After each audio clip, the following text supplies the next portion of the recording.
let's cover Camp Mystic and what went down. We're calling this Camp Mystic Rabbit Hole. Bear with us, guys. Let's start from the top. Here's an update on the tragedy. I'm sure you guys all heard what happened. This is the update today from CNN. Death toll in Texas flooding surpasses 100 as search and rescue enters 5th day. And the death toll is at least, this is the latest on the bottom here, at least 108 people have died during the catastrophic flooding in central Texas. The majority of those killed were in Kirk County, where 30 children have died, including at Camp Mystic. Shocking that they're omitting this many people are dead already. You guys know we covered the Lahaina fires. We went to Lahaina and we were trying to figure out why they could never, for whatever reason, get that count up past 2 digits. They had it at 98 for so long, 97, 98, and they just refused to get that number up any higher, even though we knew hundreds and hundreds and hundreds of people were missing in Lahaina. They didn't want to cover that. So I'm shocked that CNN's willing on day 5 to go up to 108. And it's still counting. It's still counting. We're only on day 5 right now. So obviously this is a very tragic story. It's a story where there's a lot of high emotion. We have innocent kids dying. Our hearts are with all of the families who have had to deal with this. We know friend of the show, Mickey Willis, has had to deal with a very sad, very tragic story of a friend of his. They went out to look for the missing girl because the girl apparently they were flooded in their car, and the young girl had saved the lives of the rest of her family by somehow opening the door underwater, and the family came out. But unfortunately, the waves were so powerful that they took her out to sea. And a few days later, after a search and rescue, which Mickey Willis participated in, and we commend him for going out there and being there with the family, they unfortunately did find, well, I guess you could say there was some closure because they found her body and the family was at peace about that. But there's so many tragic stories here that occurred, which makes it hard to sometimes ask questions that need to be asked, like what happened. So we're ready to ask those questions about what happened, but I do want to first give some commend. You know what, Mickey, we're going to reach out to Mickey. I would love to have him on and tell that story in detail. So I don't want to do it not justice here right now, but our hearts are with you, Mickey, and everybody affected by anybody that experienced this. Here's a little bit I'll show you from one of the rescue workers, and he's going to explain to you. His name is Scott Ruskin. He's going to explain to you what he experienced diving in there immediately on day 1. Hey, yeah, good morning, everyone. So I'll kind of give you guys a quick synopsis of what was going on. The Coast Guard launched us and decided to send a rescue crew from Air Station Corpus Christi at about 6:30, 7 a.m. on Friday, the 4th of July. I just happened to be on the duty crew with Ian Hopper, Blair Rougefort, Seth Reeves, some of our crew members in the Coast Guard. And they sent us out. We kind of encountered some pretty serious weather, some of the worst flying we've ever dealt with personally. It took us, which should have been an hour flight, probably took us about 7 or 8 just to get into the landing zone. Once made about 4 different approaches trying to get in, we were able to get boots on the ground with the Air National Guard, Department of Public Safety for Texas, game wardens. And we decided to leave me on scene at Camp Mystic. That was kind of our main triage site we were trying to help out with. And we decided, hey, if we leave the rescue swimmer on scene, we'll have more space in our Dolphin MH-65. So based on that, I got on scene, boots on the ground at Camp Mystic. Kind of discovered I was the only person there as far as like first responders go. So yeah, I had about 200 kids mostly, all scared, terrified, cold, having probably the worst day of their life. And I just kind of needed to triage them, get them to a higher level of care.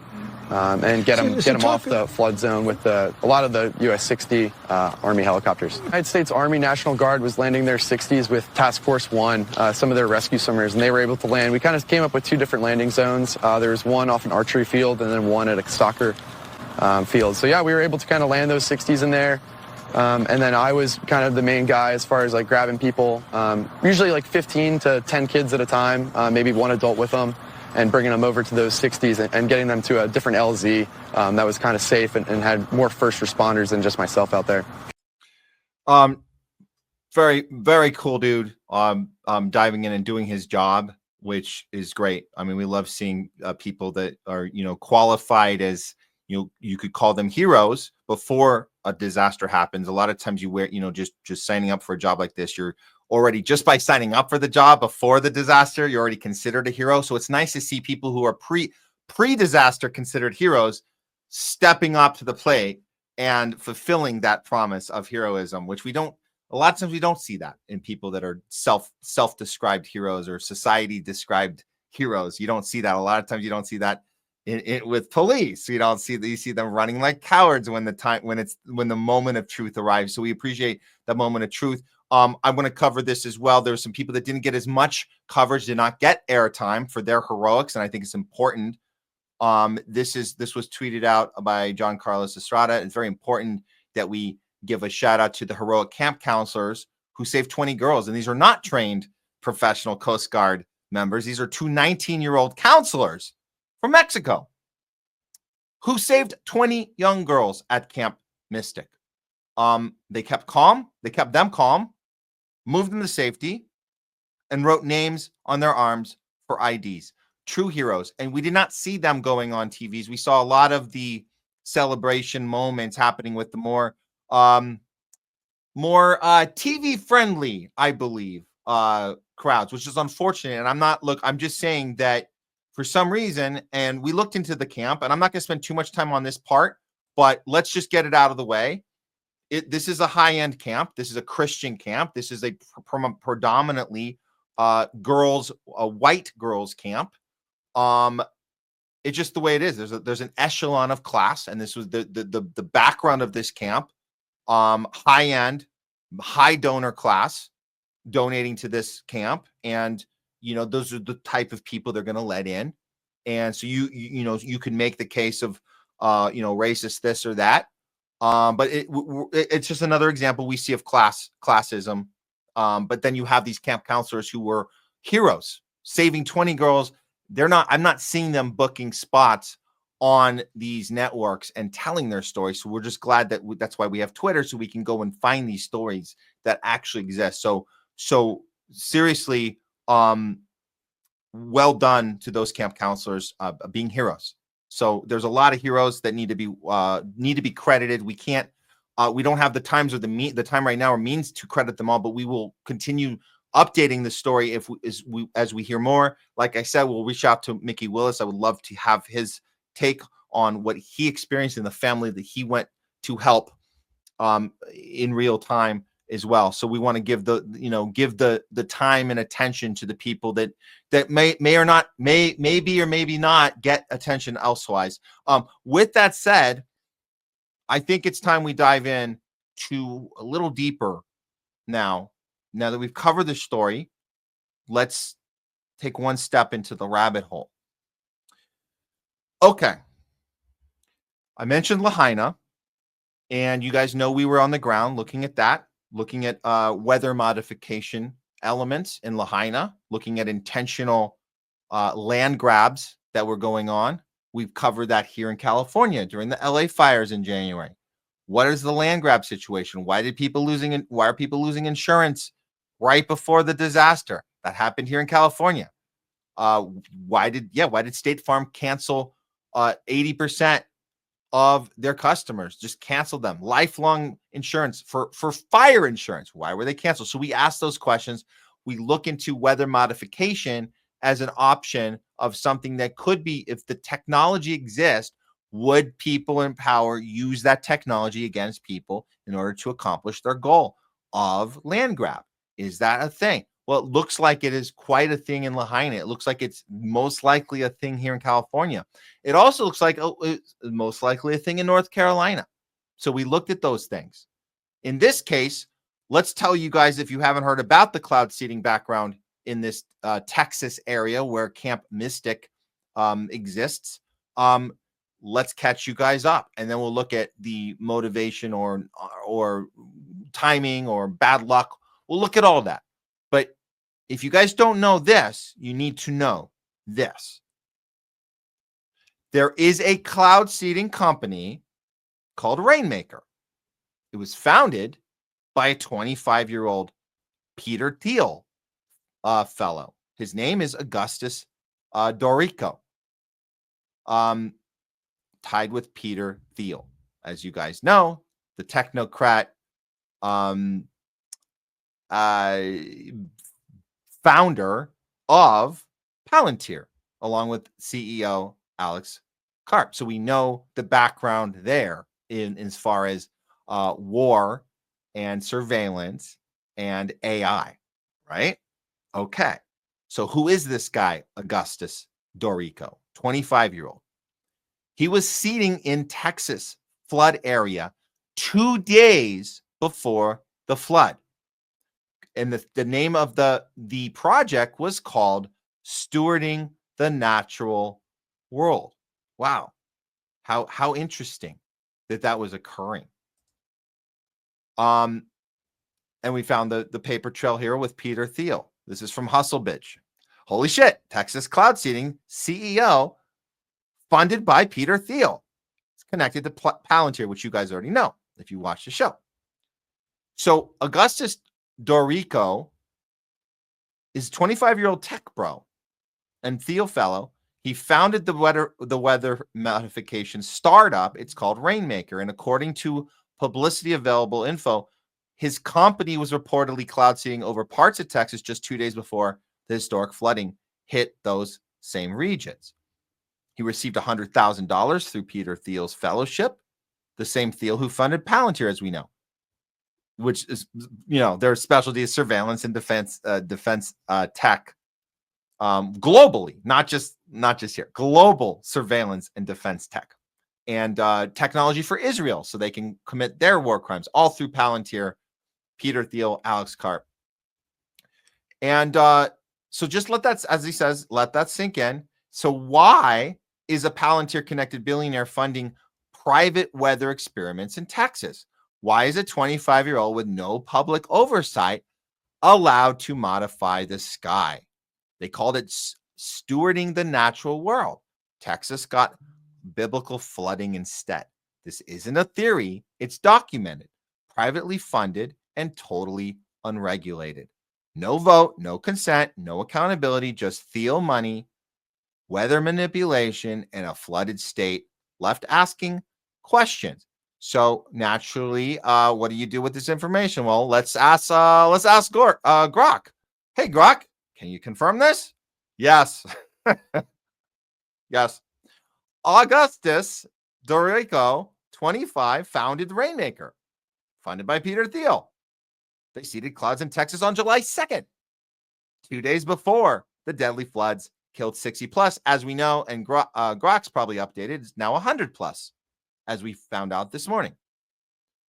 Dorico claims seeded clouds dissipated 24 hours before, so he denies causation, of course. Cloud seeding is regulated by Texas Department of Licensing. Efficacy debated. Sources, Thiel Foundation, Reuters, and Dorico's X.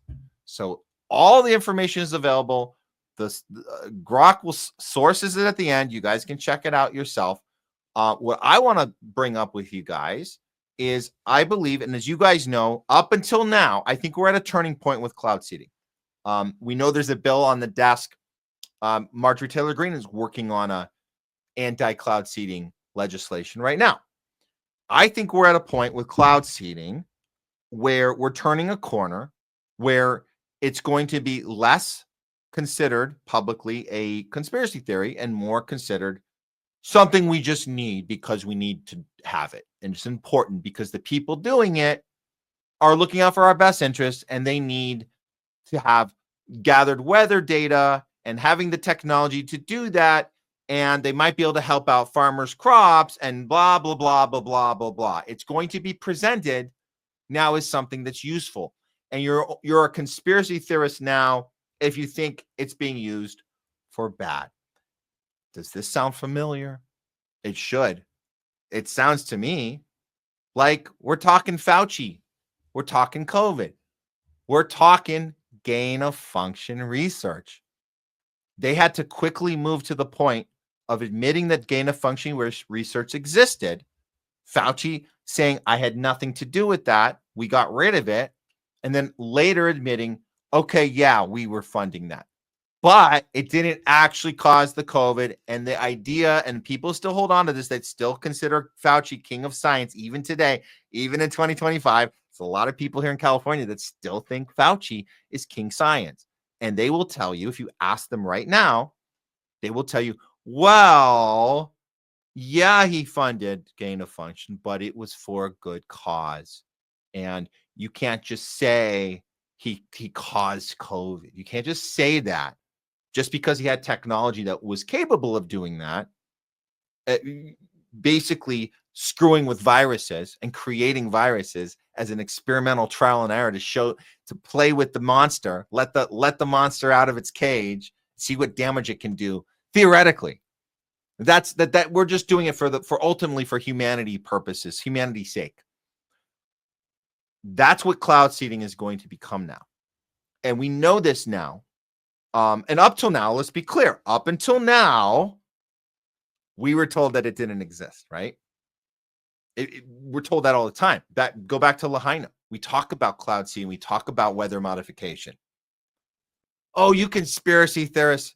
So that was the messaging of pushback against conspiracy theorists, is that we're making it up. Well, there's too many documentations of it now. There's too many. We have the patents. The paper trail is so long that they're forced to admit that it exists, but tell us it's for good reasons. And that's why this 25-year-old had to do his rounds and go on NBC to clarify that his cloud seeding had nothing to do with this flood. This is on NBC. This is what's going out right now. They're going to admit it, and then they're going to deflect. Pay attention. Here we go. Might have seen posts or videos connecting cloud seeding to what is happening in Texas. And then earlier tonight, the CEO of a weather modification company confirmed that planes in Texas did release silver iode into the atmosphere 2 days before the floods. But he also explained why he says scientifically it does not mean that the two events are connected. Watch this. We're talking about like sub-centimeter amounts of precipitation, be it in snow or rain from every event, which in aggregate can mean hundreds of acre feet, which is very consequential for farmers and ecosystems. Okay, to be clear, this is the guy. He exists. This is him. And he's calling into an NBC show, and he's reading off a script that he prepared. That's what he's doing. This is called damage control. And he practiced it and rehearsed it in the mirror before it was time to go on. And he's on his phone. He's on hold. They threw up his picture. They got his thing there, trying to make him not look like a 25-year-old idiot. They're trying very hard. That's the best picture they could get from him. They said, hey, man, like the program director contacted them on email, said, hey, you're coming on tomorrow. Could you get us a better picture? We've been on social media. We can't, you kind of look like this college dork dude, like working out of your grandma's basement here. He's like, man, this is the best I got. Okay, well, we'll keep it short and simple, but go over your lines. You got to sound very sure of yourself. I'm just telling you guys that's what happened here, because that's what NBC has to do before they bring a 25-year-old on to make himself look like a fool. They have to cover their bases and make this a what we call damage control piece, that if you're watching this and you're not using your critical thinking skills, you're going to believe this garbage, and then you're going to be ready for your conspiracy theory friends who are going to tell you that cloud seeding is responsible for this. And by the way, nobody's saying right now, I'm not hearing anyone say on purpose. I haven't seen the paper trail of the land grab in this situation. So I want to be clear about that. This is not like Lahaina, not like LA fires, not like North Carolina, where we saw a paper trail of land grab for minerals, particularly lithium. That was the land grab opportunity in North Carolina. LA, it's for land grabbing, preparing for the Olympics, and people, and no more single unit housing. That was California. Lahaina, the land grab is about getting the natives out of there so they can then rebuild and do the 15-minute cities, which is also a thing in California. Just build these high rises. The locals would not sell their land, so they said, "Oh, you won't sell it? we'll just take it from you. So we saw those paper trails in those 3 places. We've done the homework, guys. We've done it in case you don't have to, or you can do it too. We hope you do too. But if you don't have time for it, we're doing the homework. And that's what we concluded in those 3 situations. More than likely, 95, 98%, those were land grabs on purpose. This one, I'm at this point on day 5 of this disaster, I'm leaning towards, oopsie, we effed up. Oopsie, we had a 25-year-old running weather modification equipment who might have made a boo-boo. That's what we're going with here until further information. But again, this is a prepared damage control interview. Listen to how sure he is reading off his prepared script. But cannot come close to causing flooding unto itself. An NBC News climate reporter Chase Kane. I want to hear that again. That was so short. All he had to do was memorize a sentence. That's all he had to do. Okay, let's see. We're talking about like sub-centimeter amounts of precipitation, be it in snow or rain from every event, which in aggregate can mean hundreds of acre feet, which is very consequential for farmers and ecosystems, but cannot come close to causing flooding unto itself. An NBC News climate reporter Chase Kane joins us now. Chase. And this guy's here to back him up and say, yeah, that checks out. So this is all propaganda. This is not actually doing journalism. You don't just take the guy who invented it, the guy who was funded by Peter Thiel. You don't take his word for it that, yeah, everything checks out. We investigated ourselves and we're all good to go. But no, this is called propaganda. This guy is going to double down and say, yeah, everything checks out. Nothing to see here. Any conspiracy always starts with like a thread of truth here. Can you explain the science? Like, what is cloud seeding, first off, and how is it being used in Texas? Yeah, so cloud seeding is really this idea for farmers of like, hey, there's some moisture up there in the clouds. Is there a way that we can get it out of the clouds down here to the surface to help farmers? Because water vapor that's in the air needs something to grab onto, which is often like smaller than the tip of a pen. So you're thinking like pollens, particles of pollen or dust or even air pollution. So you see this graphic here. Basically what they do is they fly planes up there to give the water vapor something to grab onto. So it's a combination of silver iodide and salt, actually. And so the water vapor forms around that. Eventually it gets heavy enough and then falls to the surface of rain. So when that happens, we're talking really small amounts of rain. In fact, scientists have been debating for decades whether or not this is actually very effective to do. So even when it does work, Gotti, we're not talking about a lot of rain, certainly not the amount of rain that they saw in Texas last week. Oh, so we do have the technology, but just so you guys know, it's just not very good. We're just not good at it. Oh man, God, and we've been telling these guys and the scientists and all this money being spent on cloud seeding and all of the whole paper trail. We know all the receipts, the patents that have to be filed and all the investment of the technology and the trial and out. You know what? It doesn't even work well. Barely any. It's like an X-Men with really crappy powers, right? Like you have Storm, who can actually create weather whenever she wants. But this is like a junior X-Men who doesn't just little tiny raindrop. Bloop. Don't worry, guys. It's not even. In fact, we're saying, guys, why even bother with this? It's not doing anything. So yeah, it exists, but nah, we don't really do anything with it. So yeah. Just to shut up all you conspiracy theorists, but more importantly than that, because you're not going to shut up conspiracy theorists. They're going to keep shouting about this. And we certainly are going to keep shouting about this. But that's so people who are curious about what's going on are going to second guess themselves and then stop being curious because NBC guy told you that the thing exists, that it's not that good. Of course, no one's going to push back and say, well, what if it was better? Or what if it was good? Are people working on it being better? What if the technology exists to create a massive hurricane or a massive fire? What if that technology actually exists? Would the right people be in charge with it? Would you put a 25-year-old? And by the way, they never mentioned the guy's age in the NBC report. You have to go on Twitter to get that or watch our show. So there's no context there. And they're not telling you about Peter Thiel. They're not telling you about Palantir. Of course not. That's not their job at NBC.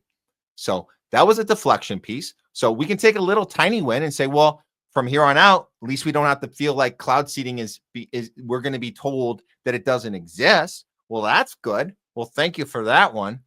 But we're going to have to keep fighting this, just like the gain of function. Oh, it's not. No, he didn't do anything bad. He's just trying to help humanity.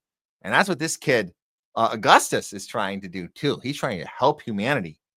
Meanwhile, 100 kids plus are dead. 100 people plus are dead. Majority of them coming from Camp Mystic. Children dead for no reason. Other than, I guess, we're giving billionaires little toys to play with weather. He should shave his head and just call himself Professor X, and then start going to town with his superpowers. That's what we're living through now. This is mutant stuff.